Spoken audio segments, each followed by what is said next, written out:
Hey YouTube, I'm going to show you how to solve the puzzle at the ancient ruins in Timberdale Gorge. This puzzle is a play on the traditional lights out puzzle, but with a few restrictions. To start off with, it is located here on the map in Delecia. It's near the D in Dewhaven. And honestly, the hardest part about this puzzle is just finding a clamber point. Here's a picture of what the old buttons look like, but the developers have swapped in some new ones that have some funky protrusions and are very hard to clamber.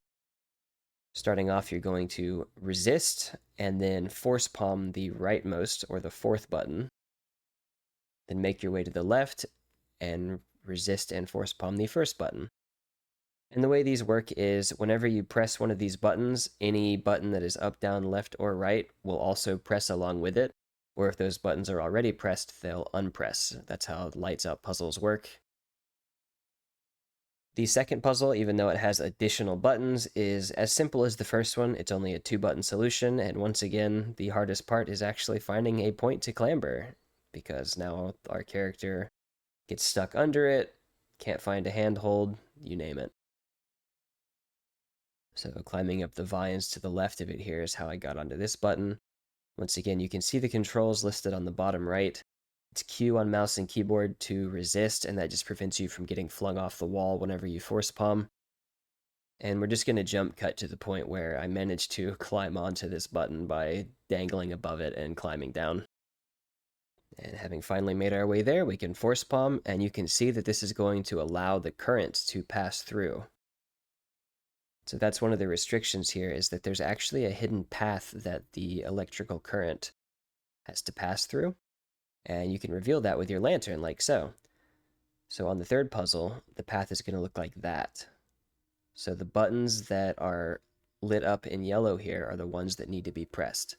Another restriction we're dealing with is not being able to press any of the bottom buttons unless the button above them is already pressed in. You won't be able to get on them and force palm otherwise. For this next bit, if you want to just skip to the solution, there's a chapter below, but I figured I would tell you guys a fun little story first. I spent about an hour with this on the couch thinking about it before I finally made myself a version in Paint to practice on, and after a while I got it down to 7 moves, and 7 moves, that's pretty elegant solution right there. Pretty quick, pretty fast, pretty good stuff. I sent it over to my girlfriend. She's a math teacher. She sent me this back within 5 minutes. Hers is only like 4 moves, too. I don't want to talk about it. Let's just get back to the puzzle.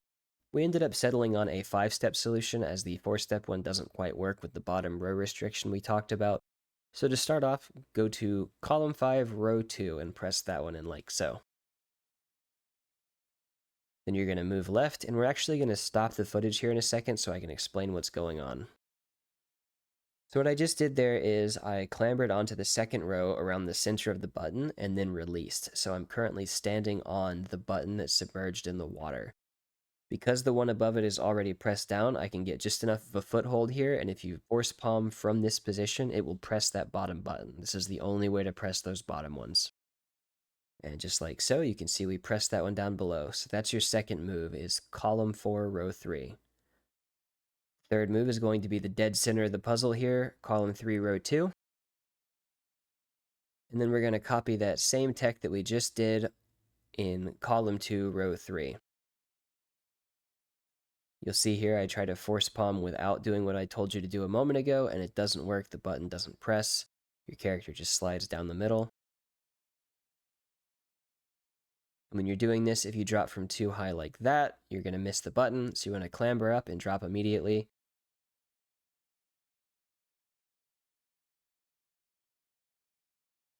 I flounder a little bit here because, once again, these buttons are very wonky and our character doesn't like it, but I believe I end up using force palm to jump up in the air. So face the wall, force palm, it'll fling you out of the water, and you can just float. And our last target is the row 1, column 1 button. It's the one in the top left here. And once you press that, the circuit's complete. And it should highlight the Abyss Crescent. Now we have one more problem. As you can see here, the water hasn't disappeared. That water is supposed to be gone. So what do? The best way that I've found to counteract that is to actually just teleport to this nearby Abyss Nexus. And skipping forward a little bit, once you come back here, I guess de-rendering and re-rendering it is enough for it to clear out the water, and now you can grab your skill point. Hopefully that helped you guys. If it did, don't forget to leave a like, subscribe if you want to see more of this kind of stuff in the future, and I'll see you guys in the next video. Thank you.